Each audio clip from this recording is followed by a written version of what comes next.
बाढ़ खेत को ही खा गई और नाव नदी को ही ले गई, और यह भेद आज तक किसी के समझ नहीं आया। तुम इन उलटवासियों का दार्शनिक अर्थ निकाल लेते हो और रूपकों को समझ लेते हो। आज मैं तुम्हें एक समाचार सुनाता हूँ और तुम इस रूपक का अर्थ बतलाओ। समाचार मध्य प्रदेश की राजधानी भोपाल का है।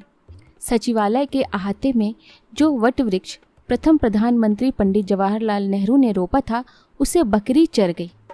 कहते हैं पौधे के आसपास जो चबूतरा था, उस पर बकरी चढ़कर पत्ते खा गई।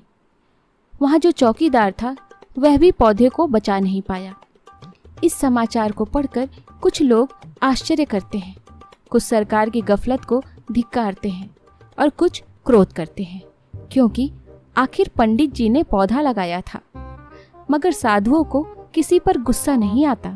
हमें ठंडे दिमाग से इस रूपक का अर्थ निकालना है। साधु, इस घटना में 4 बातें हैं। पहला, पौधा पंडित जवाहरलाल नेहरू ने लगाया था। दूसरा, उसकी रक्षा के लिए आसपास चबूतरा बनाया, मगर बकरी उसी चबूतरे पर चढ़कर उसे खा गई। तीसरा, बकरी जो पौधा खा गई। चौथा, चौकीदार ने उसे खा जाने दिया। साधु, रूपक के चारों अंगों पर ध्यान रखो।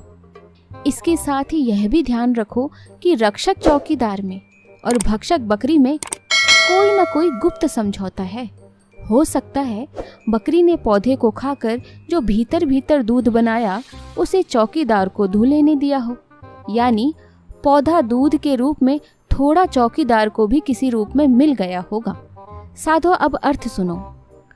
पौधा पंडित जवाहरलाल नेहरू ने लगाया, यह सही है।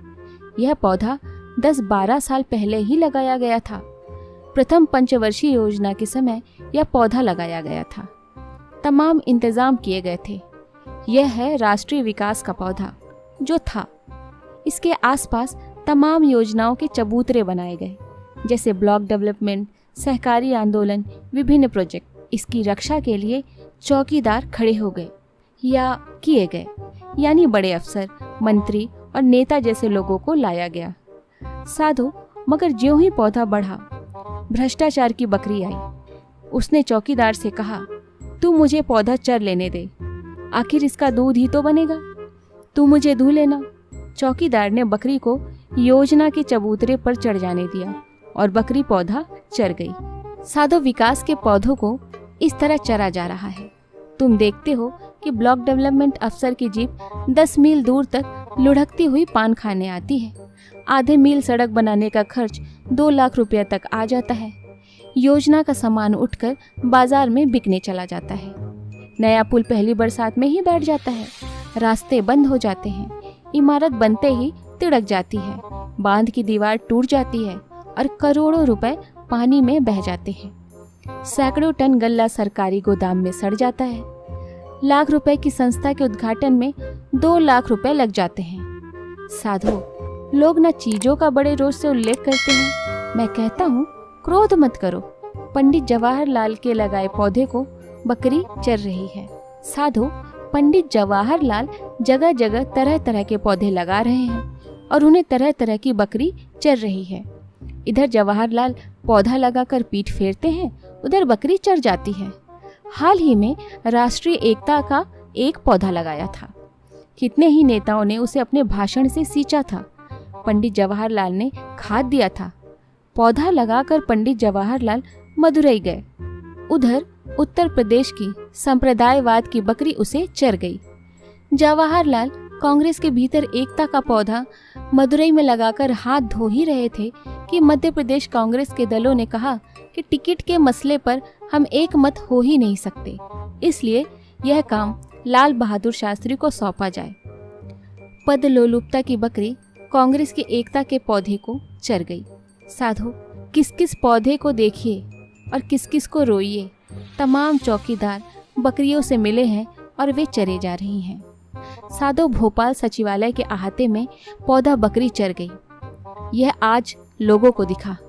चर तो कब से रही है। पिछली फरवरी में इसी मध्य प्रदेश में राष्ट्रीय एकता के पौधे को बकरी चर गई थी। साधु, अब तो एक बड़ा मजबूत भयानक बकरा छुट्टा घूम रहा है। यह धर्म और संस्कृति की कंठी पहने फासिज्म का बकरा है। यह जनतंत्र के पौधे को तो क्या, झाड़ तक चढ़ जाएगा। इसके सींगों से चौकीदार भी डरने लगे हैं।